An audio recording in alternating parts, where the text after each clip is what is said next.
Hey, hey. Hey, how you doing? I'm doing all right. Doing all Good. We had a little technical difficulty, so we starting at right. 5:05, not Right. CPP. What is it? NCPT time? What's Right.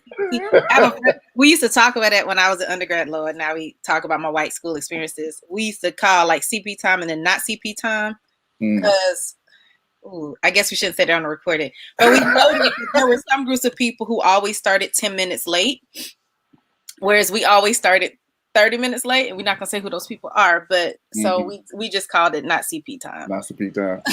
Not CP time. So We're hopefully we on get a not couple CP time. people. Yeah, I'll go ahead and I'll share it a little bit and everything. But I'm super excited. Yeah. Hey, it's been a while since we've all joined in this way, in this manner. Right. First Blue Bottle series of the So year. Uh-oh. What happened? me being it's a technological challenge day. I was just trying to share it on Facebook so other people can see it. You And can't well, blame Mercury in retrograde. That's over. it's over. I know. It's just me being, it's really just me being Amina. And so we're just going to blame it on me, Amina being Amina. So it's grateful that not a lot of people are on at the moment, but they will be. We're going to get some people on here to also talk and share with Emil. So, hey, Hey. what's up? Not much. What's up with you?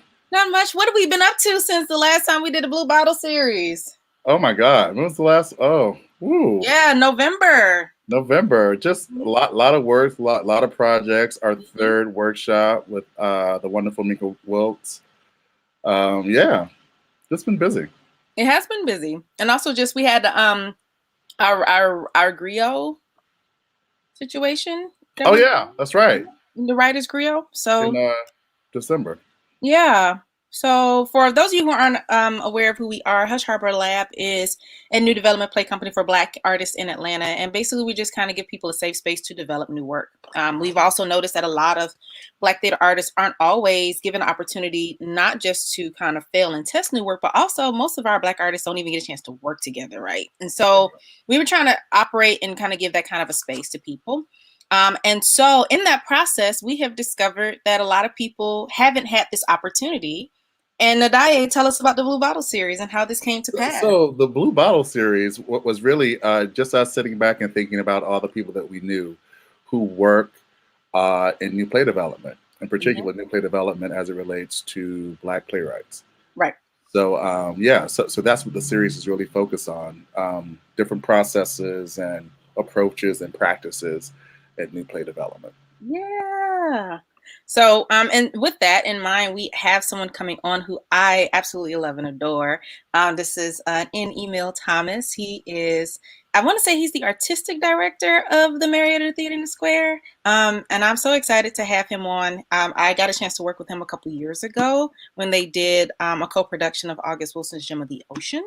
Um, and he's a fascinating person. So I could read your whole bio, but we're just gonna have him talk about his journey to get here because it is so much more interesting. Because I was reading and I was like, you know, you did all that. So since I didn't know you did all those wonderful things, we're gonna have you just tell people a little bit about yourself. But without any further ado, so that you're not just hearing Adaye and ourselves just kind of talk, we're gonna go ahead and pull Emil into this conversation. So welcome, Emil. Yay! Hey y'all. Welcome, welcome, bro. Hey! I was sitting backstage like, I need to look at that bio real quick before we get on. Who am I? What did I do? What I say I did? Okay. Did you forget what it is that you have done in this life? Or did you I forget? mean, sometimes there's so many things that happen to you over a course of a year that sometimes you're like, oh yeah, that happened too. Right. Yeah, you're right, right. And especially during the pandemic, it's like, it's Wednesday? Oh, right. It is Wednesday. Yes, you're supposed to Right. get These up in days the morning. Right. After bathe, bathe. Wednesday.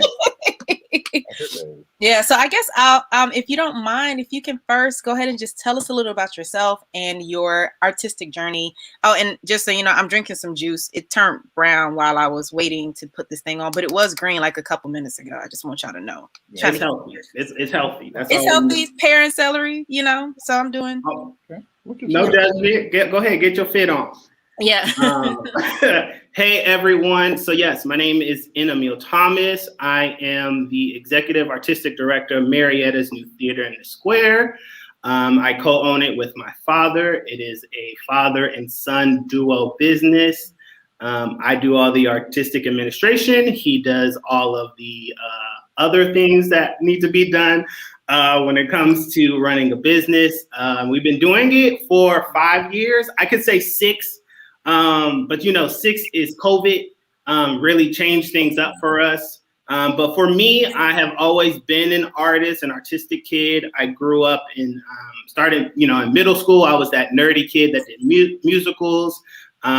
Decided I was going to go to a performing arts high school. So I went to the Cobb County Center for Excellence in the Performing Arts at Pellbrook High School in Mableton, Georgia. Nice. And it was there where I was studying acting and music.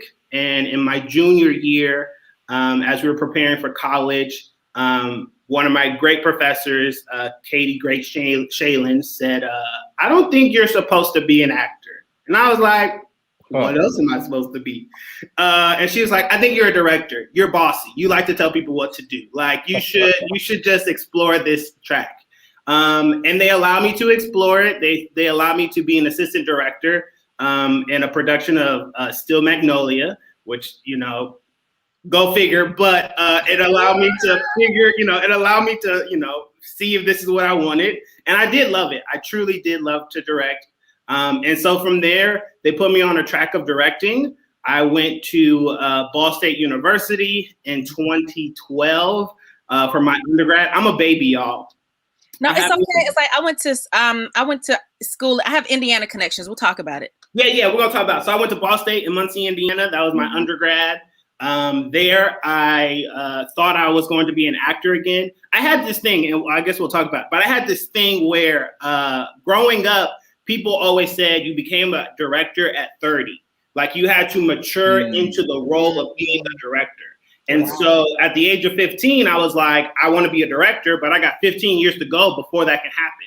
So how do I fill up that time?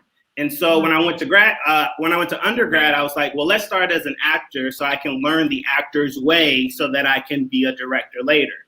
And within the first month, the acting team was like, you need to be in the directing field. You're getting on our nerves. Like, go, just do it. And they kicked me out. Sent me to the directing field. Yeah, I got kicked out as a freshman. I was the first one in the class to get booted out. They were like, this is not for you. And I became a director, and I literally have been directing since. And so, senior year, I went to KCACTF. I participated in the district. I won my junior year for playwriting. I wrote a 10-minute play. And then senior year, I went back as a director. I won for directing. In the district, I didn't win for the nation, but that's okay. I got to go to Washington, D.C. for free, so it was kind of fun for me.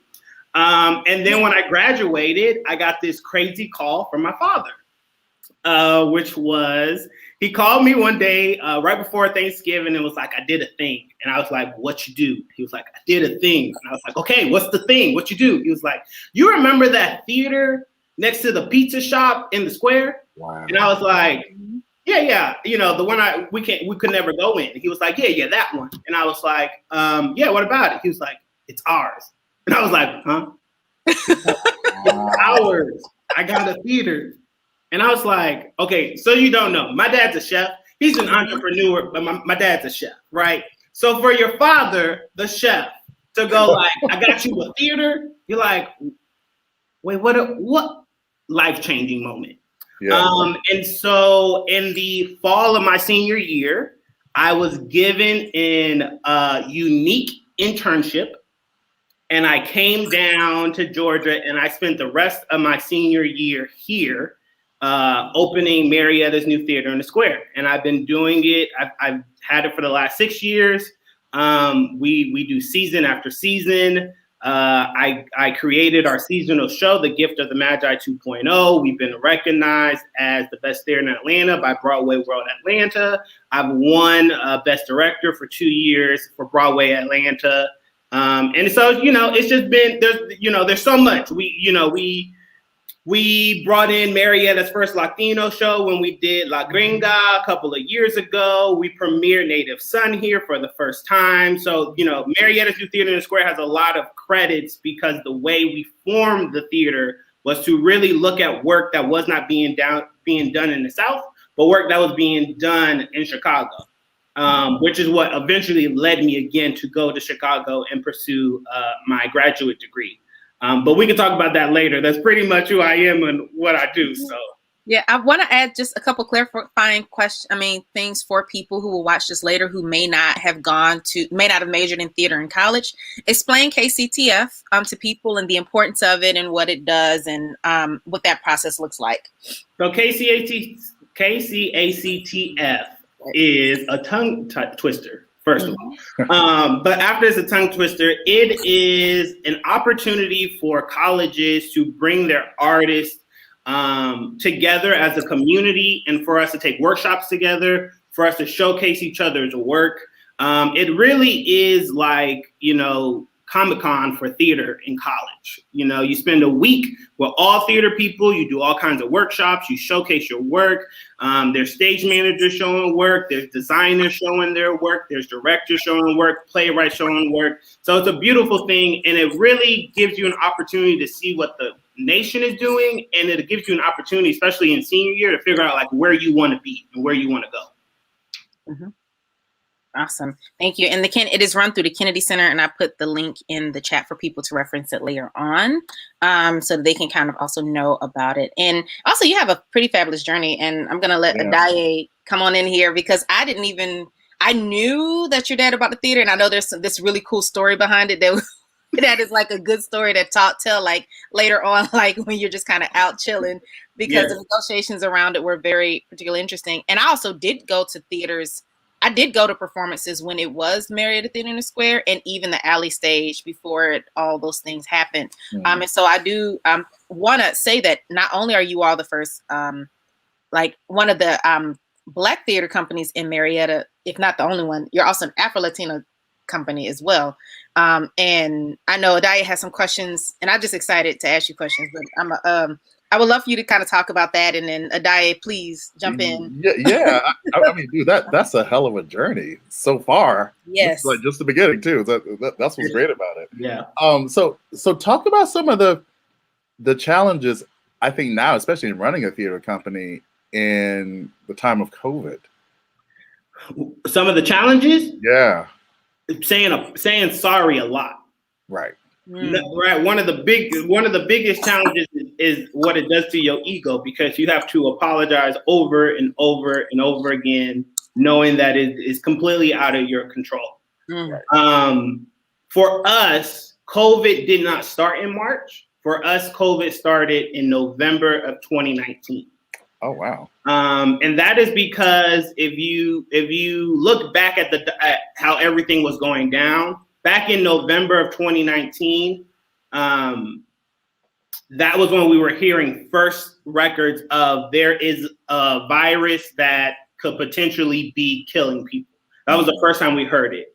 And my father is really big on he's big on following the news. He's really big on being on boards in the community that his businesses are in. And so for our winter production, we were already preparing. We were putting hand sanitizer. We were putting hand sanitizer everywhere. We were having conversations, asking people to wash their hands. We were just being as cautious as we were going to be, because there was a chance that our Christmas show would end up being our last show. Wow. And so Christmas went as it went. But when we went into our 5th season, which was supposed to be year 5 for us, that is when truly COVID hit for us. And we were in the middle of our premiere show. And Mia, who Amina introduced me to, was directing Dominique Morceau's Pipeline. Oh, wow. And it got its first weekend performance before we had to pull it. And after that, it was, I'm sorry, we're closed. We'll let you know when we find out. And in the beginning, it took some time, right?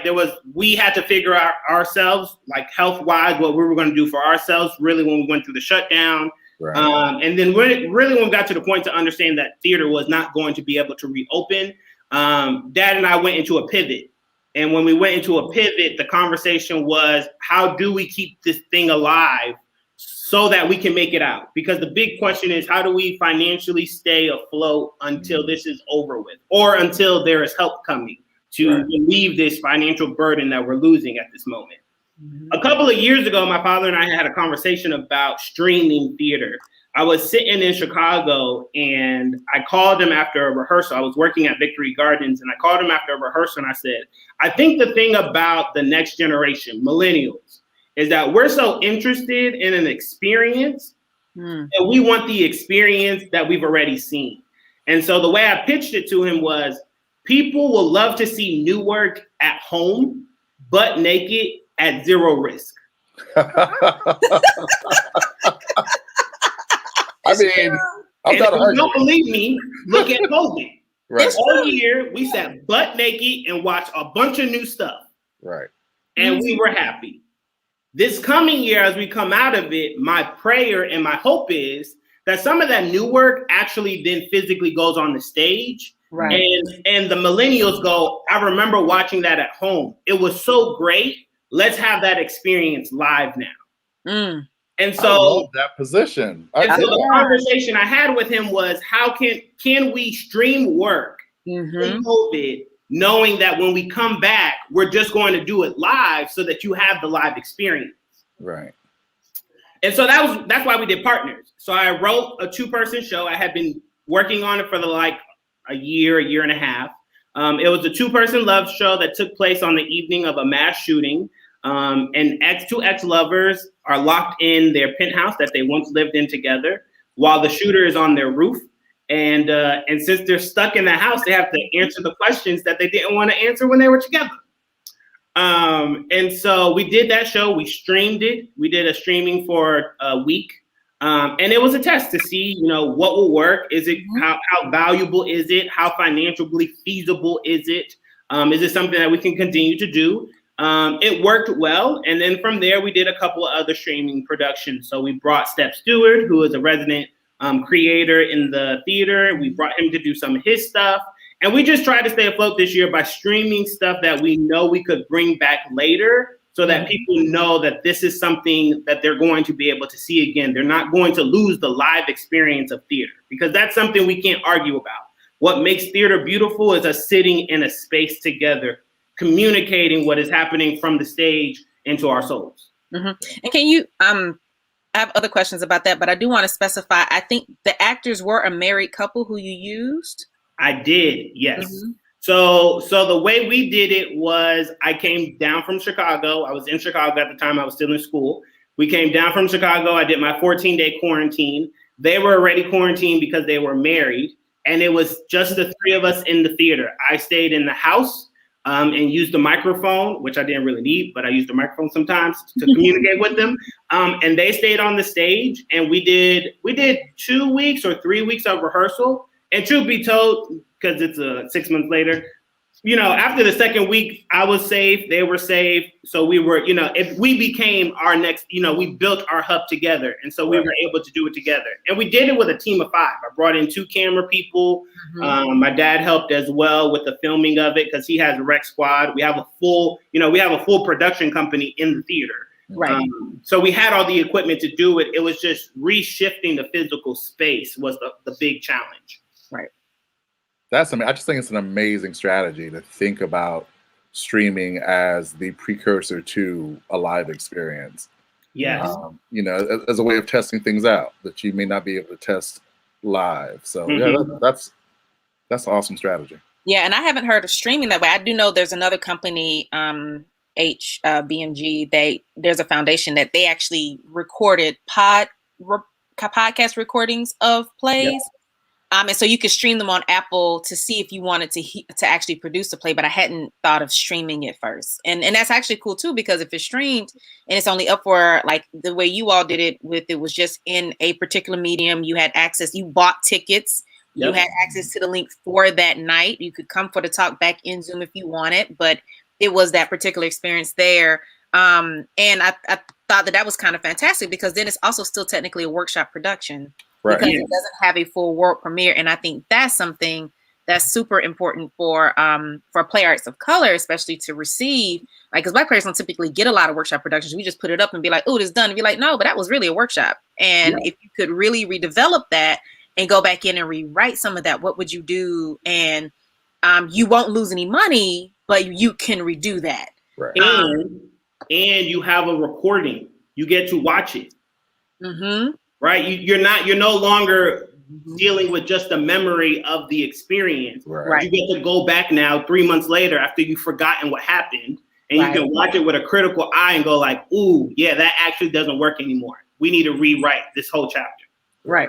Yeah. So yeah. The other thing I wanted to add to that was the big thing was in the beginning of COVID, you could not stream shows.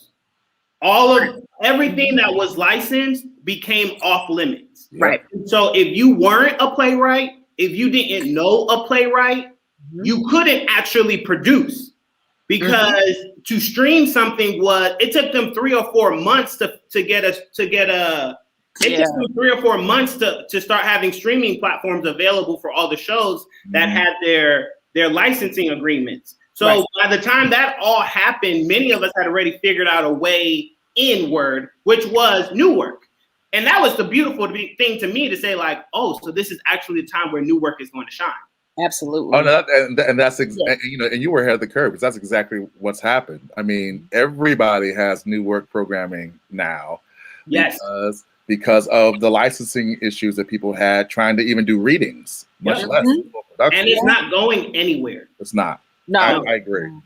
Streaming is not going anywhere. Right. Can you tell which platform you use? Because I've done Zoom and I've done StreamYard, but you used a different platform. Which streaming platform did you use? Yeah, so I use Boxcast TV, which gives you a private pay-per-view back wall, so that people can actually purchase their tickets. You can have them purchase it through the site, or you can have them purchase it on your own ticketing software if you have a theater, and then you can send them the links with a password, and they can go on and view it for the duration of the show. It saves everything, so I have all of my copies of everything. I can download it. It also allows you to do free streaming, so you can stream on YouTube or Facebook like we're doing now. So I've really enjoyed it. There are a lot of platforms out there. Right. There are a lot. I think what I've learned to be the best is those programs that offer the best. It's the platforms that do the best for the audience, not necessarily the ones that do the best for us. Like you're going to have to do a lot of hard work, right? This isn't theater. When you're streaming, you're actually you're doing film work, right? And so for theater people, you got to know that most of that work is new and it's going to be hard for us. But the platforms that allow the audience to feel special. So like, for example, Boxcast didn't have a place for me to communicate with my audience at the time. They do now, but they didn't before. So I went on Instagram Live every night. I would introduce the show. Hi, how are you? I would also, this is crazy, but I will also say everyone's name. They gave me a list of everyone who bought a ticket. So I said hello to every person who watched the show. I just brought you in. I just wanted you to feel included, because that's what I did live when we did theater. But at the end of the show, I told them, and now we're going to go on Instagram. We'll love to hear from you. We'll love to talk to you. Let's go on Instagram. And we sat on Instagram for 30 minutes and talked to people. And they were able to go live and see us and communicate. And so it was a great place to create community in a theatrical experience that we weren't able to do before. That's fantastic. Yeah. That is absolutely fantastic. Sorry. I love that. Yeah, and I think that's absolutely always fascinating. I do. Yeah, and I do want to also say, because you did mention how, especially with new works and getting new works up on stage, I know that Married in the Theater Square, even if they have an established work, they do new work regularly. And so you all often are like, hey, we found somebody who is fairly new to the area, or fairly new to theater that may not have been big just yet, but they have some amazing work. Can you talk about the process of being willing to take that chance and what that does for the community that you're working with? I have to be honest, you can probably get me to do a new work faster than you can get me to do a work that is licensed. And because and the single reason behind it is I am someone who loves freedom. Being licensed does not give me freedom. There are things that I have to do once you license a show. But on a new work, we're able to, we can cut it up. We can play around with tempo. We can play around with location. We can test things. We can say this isn't going up today, but it's going to go up tomorrow. There's just so much freedom in it that allows us to feel like we're still on the playground. And for me, I look at Marietta's New Theater and Square as my playground and as our community playground. And when we go in there, we got to go in there to play. Right.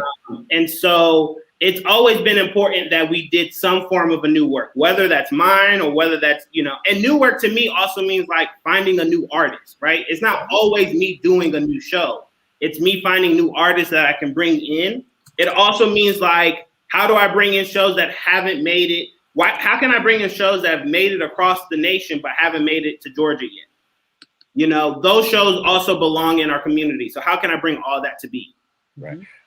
Stephanie Scott just dropped something that's really, I think, crucial in the little chat section about new work and the importance of it. I mean, the origins of Black theater are centered in producing and developing new work. I mean, that's pretty much how NEC started. That's how back, in the early 1900s with, the Cricket Players, with Du Bois. That's how they started. So new work all we do is devise. We're devisers by heart. Yeah. So, I mean, new work is key. So it's great that, you and your company have leaned in on that, especially during this time. Thank you. Yeah, and I would say also too, just adding to that, like if you think about all of the ways that we've been continual griots in theater life, that's part of it, like it's doing new work. It is saying, hey, this show may not be in print yet, but you'll see it in your town soon because we're going to travel it around. And it may not necessarily go through all the traditional forms, but also too, and this is really important to note, if you talk to a lot of the quote unquote old heads, they all talk about developing their work. So they weren't just writing something and throwing it up. They were literally like, no, let's go through some drafts. Let's get some actors in here. Let's hear people's feedback. Let's see if we can refine this work, because we knew that if we put work out, then it had to be the best work out there. Because a lot of people don't think about the fact that the Amen Corner, the way James Baldwin wrote it and everything, when he first produced it, it was a Chitlin Circuit play. And that traveled all over the US and all over Europe long before it ever got printed. It did. Long before. And it was definitely a play that had gone through many iterations. It could still be cut down some, but whatever. I'm not gonna argue with Jimmy. That's my buddy. I love him. I read him every time I need some inspiration for writing. But the point is that that's how his play started, and that's how his play actually really got known and used. And I think that's really an important thing to kind of note. I to jump onto that, I say I completely agree. And it's one of those things that always baffles me in academia when you never see new work happening. Because you can't have directors in training if they aren't if they aren't doing new work, because that means that they actually aren't practicing the development of their own method, of their own style, of what their new work is going to look like. Because when you look at all the past theater fathers, just as you said, they weren't redoing anything. No one was remounting, and even to take it a step further, when they did a remount of their own work, it was different than the first time. Right. I mean, and the person that pops in my head immediately is Lloyd Richards, and the fact that, Lloyd Richards is responsible for helping Lorraine develop Raisin in the Sun, and he's responsible for at least half of August Wilson's as new work development. So you're exactly right. I mean, it's kind of at the core of directorial practice that you've got to get your hands dirty with new play development. And mothers, yes, Stephanie, I'm so sorry. And mothers, I'm so sorry. Call me out. Mothers and mothers. Call me out. Sorry. I do want to ask a question because we've been chatting so much that I was like, I'm looking at the time. We got to keep time here. One thing I do want, can you talk for a little bit about being an Afro-Latinx company and what that means, where they can, because obviously I know you all, but can you talk about that and why that specific distinction is important, especially in a place like Atlanta? Yes. So my Hispanic culture is really dear to me. My father is Puerto Rican. My mother is Puerto Rican and Cuban. And so I grew up in a very, very rich Hispanic household.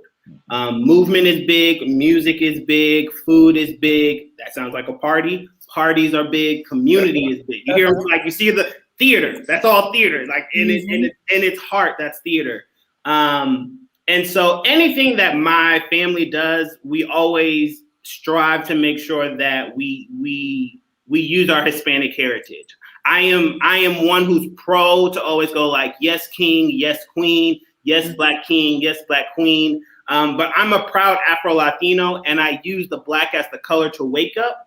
But I'm also very quick to put in a show. And so for us, you know, when we were forming the theater, there were things that I said have to happen every year. There has to be a black show. Then and it's period. What does a black show mean? It means there's all black people, it's directed by a black person, it's written by a black person, period. That's it. Okay, because you're in it's in a black house as it is. And two, there needs to be Hispanic play. There needs to be a play that is written by Hispanic, starring Hispanics, that is directed by Hispanic.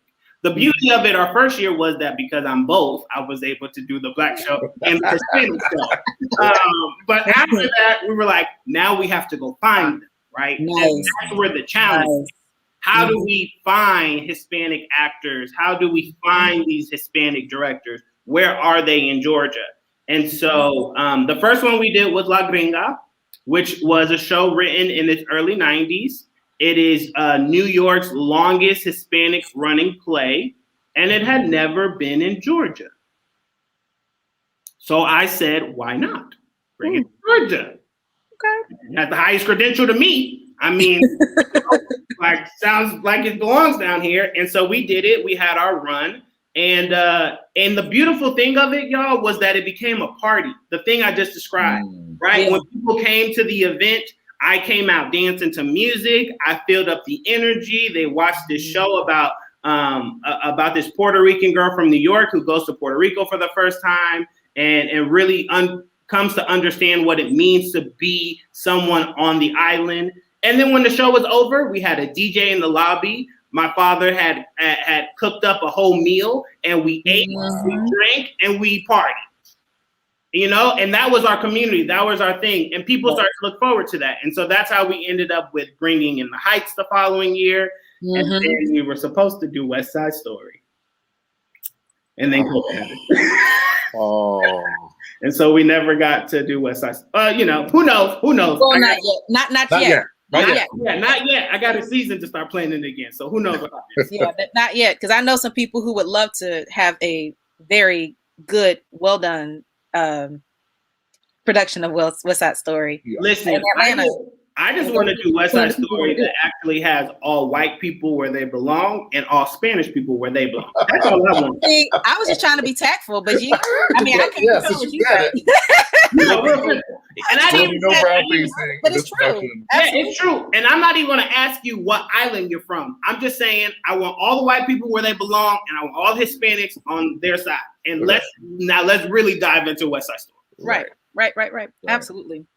So if you know, I want to ask you, can you talk about, because you talked about new play from a producer's perspective, but can you talk about your strategy from new play development as a director? Because you mentioned that a director can only learn about new play development if they have, and how to be a director if they have new plays, and so they can understand their method. So what is your method as a director in approaching a new play? My method is, so I say it a lot, but I am truly a movement-based person. I am someone who uses the body and someone who uses music to create storytelling. And so the best way to describe it is to take you through the steps of Partners, because Partners in some ways really allowed me to hound my method into a project that was fully mine. We spent the first week. So something I do is we do a reading day one. Everyone reads the story. Everyone, you know, we have a conversation on what the story is. We ask our questions out loud, and I record it. Now, there's a big thing. Now, let me also say this. I'm not an equity house. If you're an equity house, there's a whole stuff you got to go through to get a recording. Right. Because I'm not an equity house, everyone just says they agree, they don't agree. If we agree, then we do a recording. I use that recording for later on later on in the process, the recording becomes more important. But I do that recording, and then I tell them, don't bring your script to rehearsal for the first week. And for the first week, all we do is I come up with a custom playlist, and I throw you on the stage, and we do movement. And what movement means, it means I'm going to tell you a story, and you're going to live it. Pretty much it.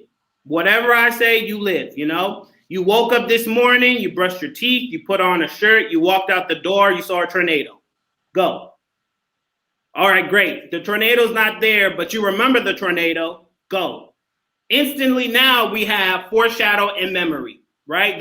And so that becomes the key word, the tornado. Anytime that tornado comes, I need you to, create that moment yet again. And so we go through that for a week. We create the story. We create the entire play. And then I say, bring the script back in. And when you bring back the script, then we start to actually put text. And the beautiful thing about that is I found that if you give the actor the opportunity to just get into their body without worrying about language, when language comes, the body does all the work. Yeah. Right? They're not focused on, I always say, keep breathing. I'm like, you're not breathing. But they're not focused on breathing correctly when they're just worried about the movement. They're not worried about if they're in the right blocking spot because of what the text says. No, it's whatever you truly need to do and be at that moment. And it's my responsibility as a director to go like, okay, I really want you to do something, but you keep going against it. So why is that? Right? Let's have that conversation. Tell me why you don't have the urge that I'm having. Hopefully, in you telling me that, I understand something different about the piece, which then means we get to go in a different direction, right? And so for me, I'm always a yes and. All right, that's working for you, then you got to do this, right? Because if you're going to say we're going to do this now, then that means the next thing is this. And if you ever tell me no to that, then it's like, well, then we can't go that journey. That's not the journey you want to go on. So we got to choose another journey. And so I'm a big person on that, right? So we did movement, we bring in the text. After we brought in the text, we really bring the show together, and then I listen to the recording. And I go to listen to the recording to hear where they've gone in the story. Because a lot of the first things you think about, or a lot of the first thoughts you have when you read a play or when you talk about a play, when you start working on it, you forget all about those. And so that's a great time for me before we open to go back and go like, remember how we had this really big, long conversation on this one line? Let's just spend the day on this line and figure it out. Like, can we just answer that question? And sometimes we do, and sometimes we don't. So it's a great check-in for me as we get there. And then the last part that I would say that's really big to me is when we get into tech, I am someone who is fully involved in the full process, which means if I'm in a theater that has a headset, I'm on headset with the stage managers and the designers. In my space, I don't need a headset. But I'm in communication with every single person at all times. It just brings so much fun, and it allows the design process to be one that is collaborative for everyone, right? Because I can say like, this is what I'm thinking about. This is what I see. I'm gonna sit back, y'all design it, we'll do it. And then we come back, I'm like, it's too slow. Can we go up? Can we go up? Can we change the color of the lights? Like, it's a great thing.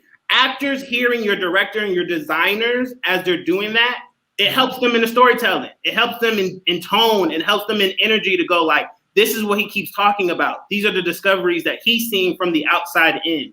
And so overall, it's music, it's movement, and it's collaboration are how I create a piece of work. It sounds like you have cultivated an extremely collaborative process. That's impressive. That's impressive.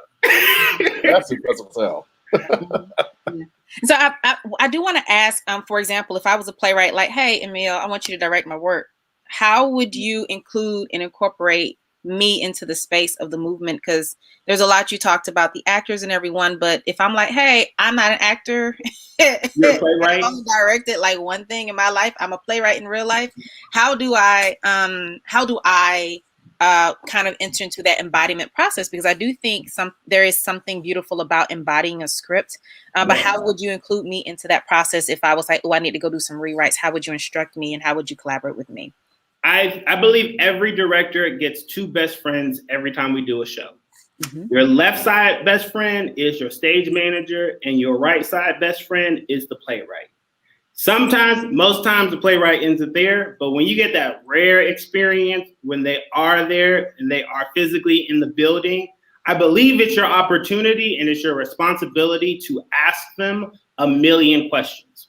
Whether they have the answers to them or not, they're the person that you go to and ask. A perfect example of that is when I directed Nnamdi E. Kelly's Native Son.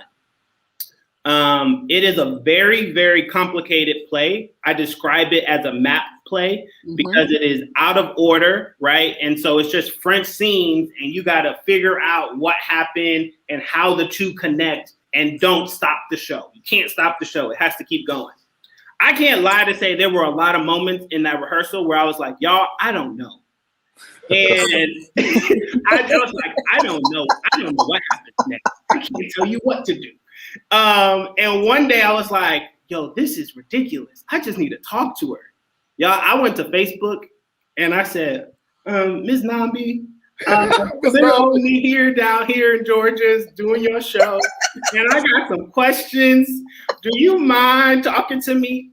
And the queen that she is, she replied and she was like, here's my phone number. Give me a call. I will answer any question. Nice. I vomited the moment I got on that phone. I was like, page 10, when Bigger Thomas says this and Bigger's doing this, who are you talking to? What you talk like? Where are you thinking this from? Where did you get this research? Right? There's my favorite moment is there's a moment where Bessie gets pregnant. Bessie doesn't get pregnant in any of the books. Bessie doesn't get pregnant anywhere. And I was like, how is this a baby you're talking about? And she was like, yeah, that's the one piece that I added for myself. And I was like, oh, so this is the moment where as a director, I have to emphasize for the playwright's life to actually be on stage, right? If I'm going to fulfill the playwright's duty in a piece, right, like Native Son that has been written over so many times, it's important that I grab the piece that is specific to her and highlight it so that when you go the Nnamdi version, you go, yeah, you remember when Bessie gets pregnant, because she don't get pregnant anywhere else. Right. Right. And so for me, that's where I'm at. I'm a question person. If my playwright is in the room, I become the student. They're the master. I'm the student. And I'm going to learn through them as much as I can. And whatever they share with me, you know, hopefully it goes onto the stage. It will go on the stage for me. Shout out to Nnamdi Kelly. Shout out to Nnamdi, man. One of Chicago's finest. She bad. And y'all, I will tell that story because for a playwright to answer a Facebook, DM. But I'm gonna tell you, playwrights are like G's like that. Like I have friended some of my, like, I really love your work. Please friend me. And they'd be like, sure. And you'd be like, I feel so great. And then if they like something of yours at some point, and you just kind of swoon and fall out because you'd be like, look, they like something of mine. Yes. So yeah, it's, I agree. Playwrights are a beautiful thing. I got to experience for the first time someone else doing my work this past December. A theater, Blue Ridge Theater in North Georgia, did a version of Gift of the Magi 2.0. And I got up to go see it, and the feeling of walking into a space. Yep. That you know what I'm saying? He's like, I know all the words. I know what you're about to say, what's about to happen. I don't know if I'm gonna like this. Looking at the cast, especially if you're a playwright who also directs, you're like, I don't know these choices. You just go in your head and you're just analyzing all of it. But to also get the gratitude of like, what a story you wrote. Thank you for sharing this. It is something I will never, ever, ever forget. So yeah. So I mean, playwright, director, businessman, theater owner, and student. So how are you doing all this, man? and student. Yeah. so I 2 years ago, maybe 3 years, we're in a new year. Okay, so 3 years ago, I relocated to Chicago because I knew Chicago was next. I really wanted to expand my horizons as a director.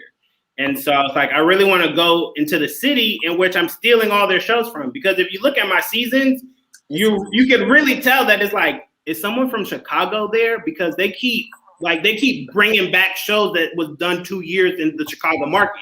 And it's like, no, I just pay attention, and that's my trip every year. I go to Chicago every year. Mm-hmm. And so I moved there 3 years ago and started at DePaul University at the theater school. Mm-hmm. It was crazy story is one of my top picks when I was in undergrad. I never applied to it, but it was a dream school. I just didn't have the credentials back then, but it was a dream school back then, and I got into it now. I did my first year there, which was great. It was a great first year, and then COVID hit, and hit me again, and I was like, "What in the world?" Mm-hmm. And if you can only imagine what happened to the theater industry if you are not in school, it's 10 times worse if you are in school. Right. Because you are literally watching your education be stripped away from you and knowing it's no one's fault other than the sky. It just happens. You know, for us, I was studying my MFA in directing and I couldn't direct in person anymore. You know, I was going there specifically to do shows live so that I could do that method I just talked about and have someone give me notes on how I could perfect it. And I couldn't do it. And that became very, very frustrating. And it became very depressing because I ended up being locked up in an apartment in the city where you couldn't go anywhere, where you couldn't do anything. And then you also had to explore online venues or online theater. Mm-hmm. And because I was a business person, at some point I was like, I can't do this. Like I can't give you money for not providing anything for me. I'm sorry. I love y'all great, but you're not providing. And so I decided to take a leave. So I'm on a leave of absence from school, but now because I'm on leave, I'm outside. And because I'm on the outside, I'm like, I don't, you know, why do you go back? Or when do you go back, right? Because now theater's reopening. And because we're reopening, that means that theater is about to really go through its evolution. Yes. And do I want to miss that evolution where there might be space actually for me, or do I want to put myself back in a classroom, you know? And the other thing to talk about is this. Yes, it's great to have its degree, but there's this thing in our community where we believe we have to have all the credentials to start something. Ooh. You know, I have an aspiration of having a conservatory for Black artists to train. Mm-hmm. Why do I have to go to a white institution and get their paperwork for them to tell me that I can do something for my people? Mm-hmm. Mm-hmm. Mm-hmm. That's where I am. Yep. I'm doing my church rock. Yeah. And for me, it's just like, and I'm one of those kind of people. I definitely kind of see it both ways. I definitely am like, start whatever you're going to start. But I definitely am like, but learn your craft. And if you don't learn your craft at a white institution and go to a Black institution and learn something and teach something, but I definitely also don't believe in going to programs that won't ultimately serve you. Because I do think that there is that kind of tension too. And the letters only look great if you apply for grant funding, to be honest. Like when you apply for grant funding and say, hey, I've done these things and I've done this training, then this is how it can be useful. But at the same time, if you're still trying to pay off your student loans or you have to come up with the money to do it, then it impacts your life. And so I think that's a very real conversation for playwrights and persons who are going through their MFAs, and for people who are even at companies now that are doing high valuations of the MFA, knowing that most actors and performers that you are meeting got their BFA and they were like, we're good. We're going to go straight into the industry now. Yeah. And so how then do you have that conversation and that merge between the persons who are like getting their education for some parts and feel like they need to have it and might be teaching, as well as the people who are actually going to be in the community? And we'll definitely be talking to you as Hush Harbor about this Black Conservatory because, we have plans. Yeah.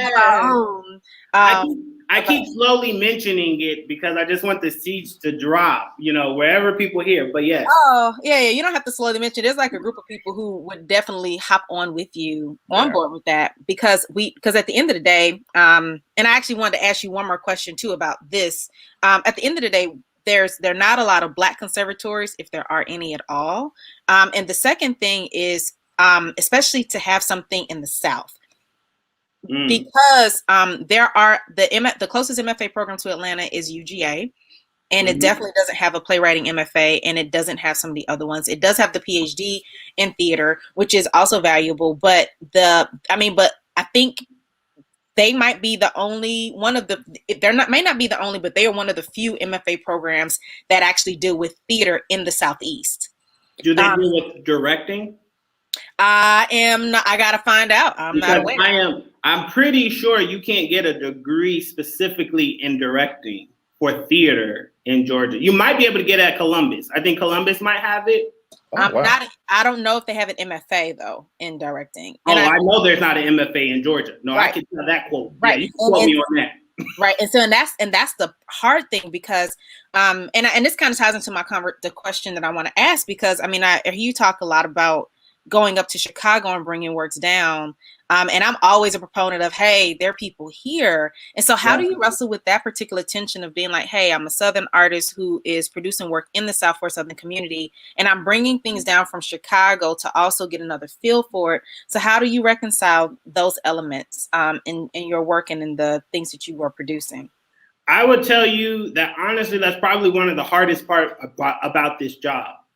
And the reason why I say this, now this is going to be really vulnerable and honest of me.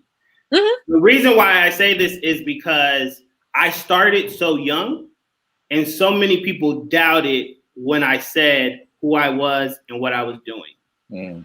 And not only did a lot of people doubt me, a lot of people saw what was given to me and assumed that I had a lot of this to give. And that I came and that somehow I just came and got a pot of gold somewhere, and that I was able to do that. And the truth of the matter is, Marietta's New Theater in the Square, its first production, my first production, I did on $5,000. Wow. And it made $15,000. Wow. I took 10 of the 15, and my next production cost $10,000.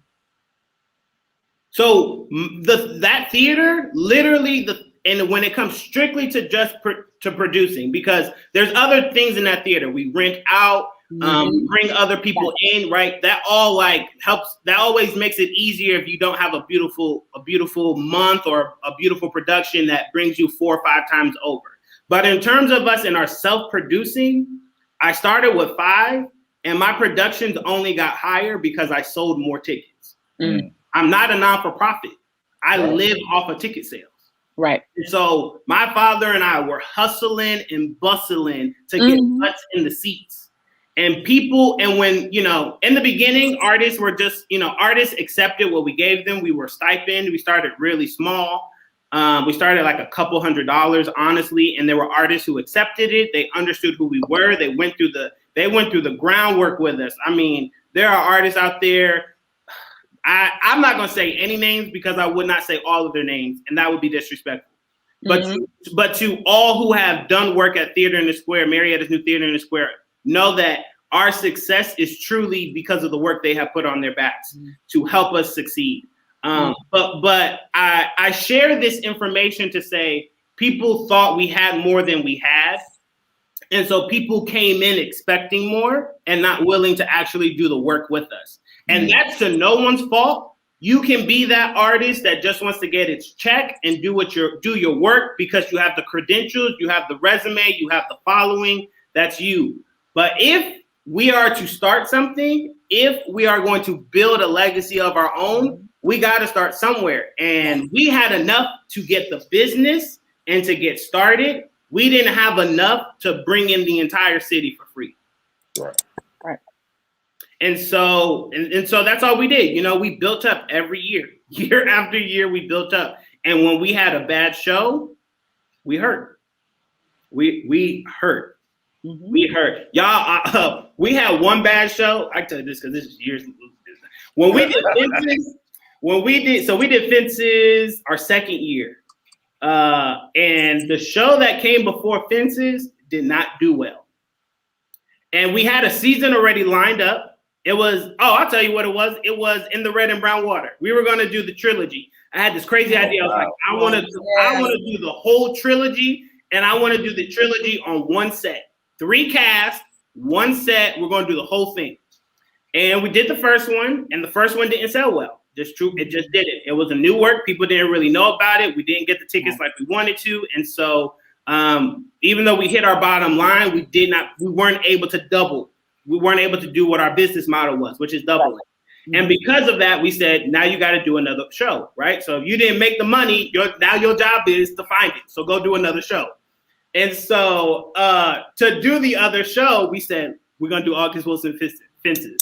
And everyone in the house is going to be a part of it. So at that time, I had Nick Starr, I had Princess Starr, I had me. And so I told her, I said, okay, I'm going to act. I'll play Gabriel. They said, what? I said, we got to do it. I don't have to do it, right? We all got to get on the stage and do this. So when I tell you Fences sold out every freaking performance, every performance. And though that show is beautiful, here's part of where I get to. We talk so heavily about how important it is to do new work. Right. But In the Red and Brown Water was the new work.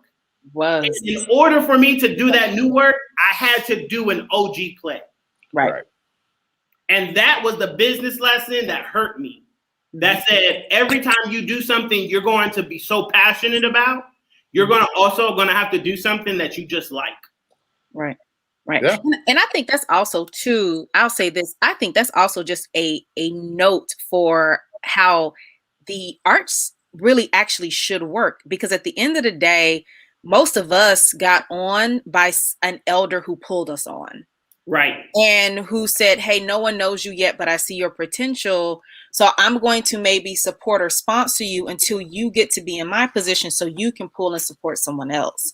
And I think that's also how it really should work. And so it makes sense that a show that's well known would pull along and make room for a new work to be able to be done. Because if you don't, then of course you do run into those issues. But I think that if we really kind of talked more openly about the fact the old works, if we're going to say, hey, we're going to do an older work so that we can fund a newer work, I'm not be honest about it. Then I think if we're just going to be honest about that part, then I think it's fine. I know people show theaters who do a Christmas show just so that it pays for the whole season. And if we can just be transparent about saying, hey, no, you know what, this show has to be done so that we can take those other risks in order to be able to do that. But those shows have to be able to invest in. And we can't shame people for wanting to do the older works the way they were done if those works were going to be to bring to fruition new works that actually represent a wider variety. But we also have to be intentional about saying that.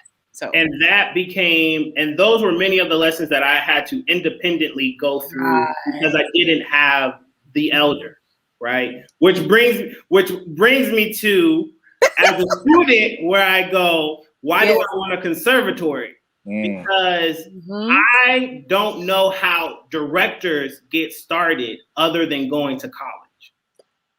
Right. I don't know how we find out about our stories other than us literally finding the one Black theater in our community and seeing their seasons, and or getting ourselves into a college in which if you go to a PWI, you find that one Black professor and you learn everything about Black theater through them, or you're going to a HBCU in which you are submersed by all of it.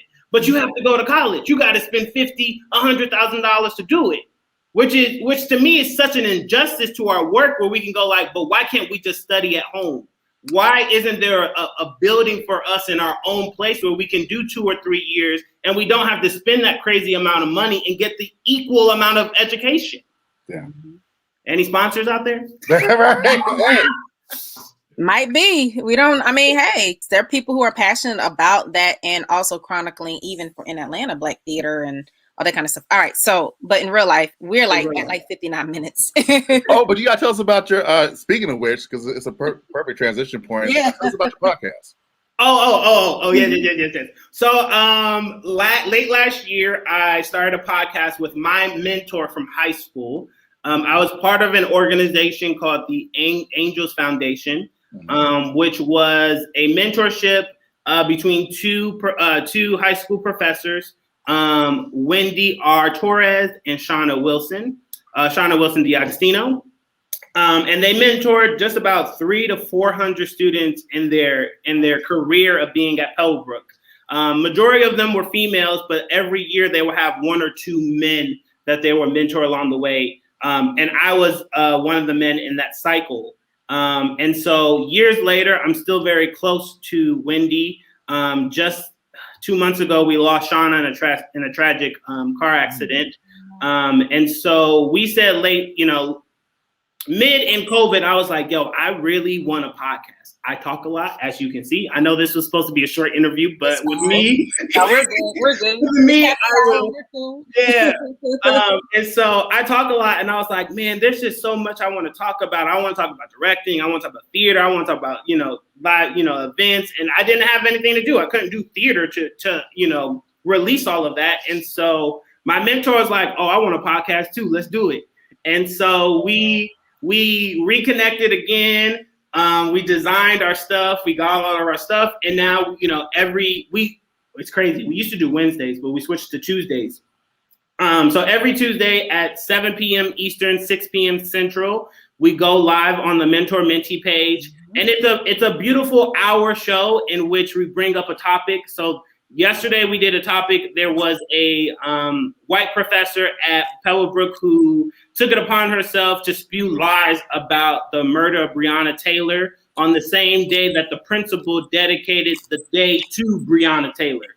And so the principal was sharing facts on the intercom, and the teacher was speaking ill about Breonna Taylor and the situation that unfolded.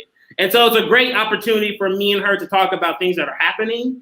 But I get to be a mentor, a mentee, a student, which means I get to talk freely. I get to talk open. I get to make mistakes in the things that I say, and I get corrected. And so people see the mentorship actually take place. And so, yeah, it's been a lot of fun. We love it. We cackle, we joke. She's got me to start working out again. So she, when we check in, she's asking me how sore I am, and I'm telling her how I can't lift my legs up or I can't stand up no more. So it's been a great piece of work for me to be able to do at the time that I can't do theater. Awesome. Man, thank you so much. Thank you. For all the work that you are doing for the institution building, and for really, sticking to your guns and really, making sure that your voice is heard. I'm impressed and thankful that you could share your journey with us. Thank you. I appreciate the platform. Absolutely. All right, now you got to ask him the question that you ask everybody. Don't act like you're not gonna ask him. Oh, what? Oh, but it's been so long. What the? Oh, you're about references, books. You always put everybody on the spot. You got to do that. What's a good book you would recommend, or a good play that people may not know about? Mm-hmm. Oh, okay. This is who I'm going to tell you about. Prior. So my last playwright that I was so obsessed with, I'm still obsessed with him because I haven't been able to produce his work. Don J. R. Love. Oh, yeah. He is great. He is completing it. He is completing his cycle.